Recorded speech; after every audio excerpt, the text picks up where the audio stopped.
everyone, it's Miss Breanna from Prime Technique Dance Academy. I am here tonight because we are going to have a story time. I have 2 books for us. So friends, find somewhere, settle in, get nice and cozy. If you have any stuffed animals that you'd like to snuggle with, you can do that. Bring your siblings over, your pets, and let's get cozy because we have 2 books to read tonight. So friends, the first book that we're going to read tonight is called Dance Tanya.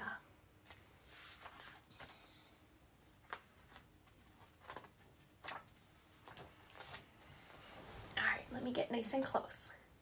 Little Tanya loved to dance.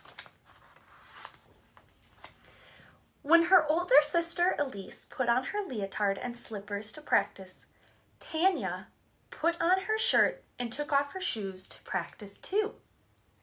When Elise did her positions, 1st, 2nd, 3rd, 4th, and 5th, Tanya did too. When Elise did a perfect plie, Tanya did too. When Elise practiced her pirouette and arabesque, Tanya did the same. Tanya particularly liked to do arabesque. Those are all steps we know how to do, aren't they? Sometimes Tanya liked to dance alone or dance a pas de deux with her ballerina bear, Barbara. And when her mother put on Swan Lake and Elise danced a whole song with arabesques and jetés right across the living room floor, Tanya put on her tutu and danced arabesque and jetés across the living room floor too. Tanya made a very good swan.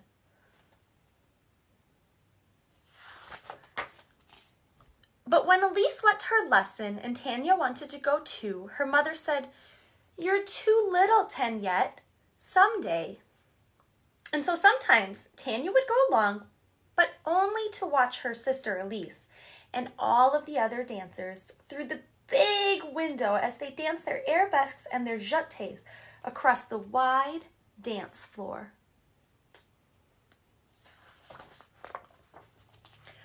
One day when it was spring and the flowers were opening their eyes, Elise got ready for a special dance recital.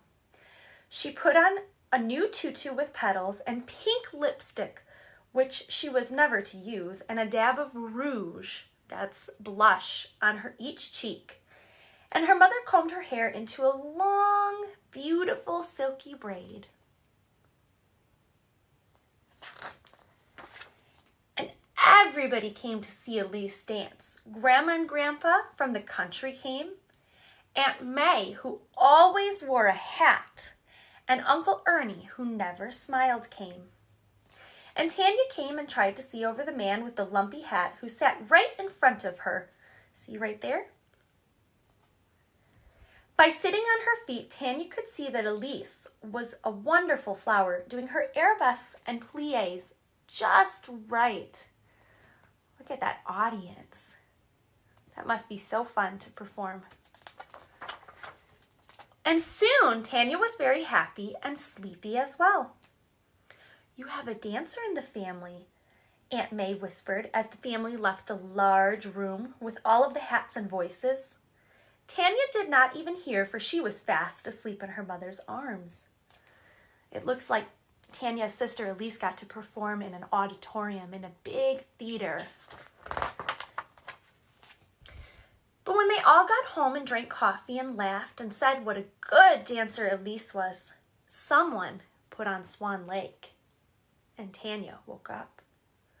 And while nobody was looking, Tanya found her tutu and her scarf, and Tanya decided to dance all alone. Oh, look at friends, she's using her imagination. I bet she's probably really in her living room, but this is where she's imagining she is. The music played loud and sweet, and she did a plie, an arabesque, and 5 grand jetés across the floor. Remember our grand jetés, those are our leaps. "Dance, Tanya," her sister said, and her mother held her breath. Grandma looked over her glasses. You have 2 dancers in your family, she said. Everyone in the room clapped. Elise did too. Tanya was such a wonderful swan. Bow, my Tanyette, her mother said, and Tanya bowed. Then she crawled back up in her mother's lap like a tired kitten and went to sleep again. But her mother did not forget. On Christmas morning, Tanya discovered a large package under the tree for her. In it, she found a shiny case, a pair of her own leotard, tights, and slippers just the right size. Come along, Tanyette, her mother said when it was time for Elise to go to lessons. Bring your case, she said, and Tanya knew she wasn't too little anymore. I like that book. You know, I don't really think you're ever too little to dance, right?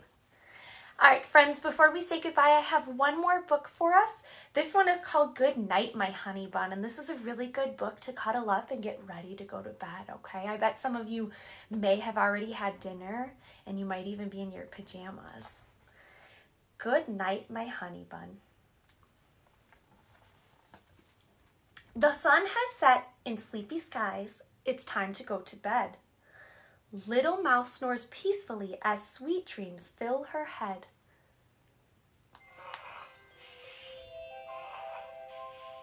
Oh, listen to that. That's a neat book. This one makes sound. Listen close, my honey bun. Can you hear that sound? The gentle breeze is rustling leaves across the moonlit ground. Let's see what this one sounds like. Very cool. Owls are hooting softly in the sparkling silver light. Stretching out their silent wings, they swoop into the night.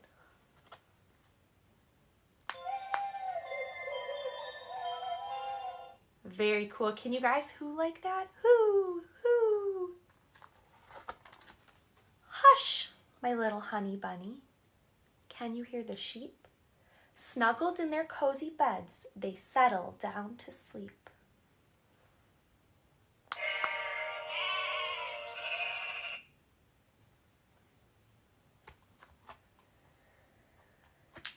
The moon is shining brightly in the twinkling starry skies. Cuddle up, my little one. It's time to close your eyes.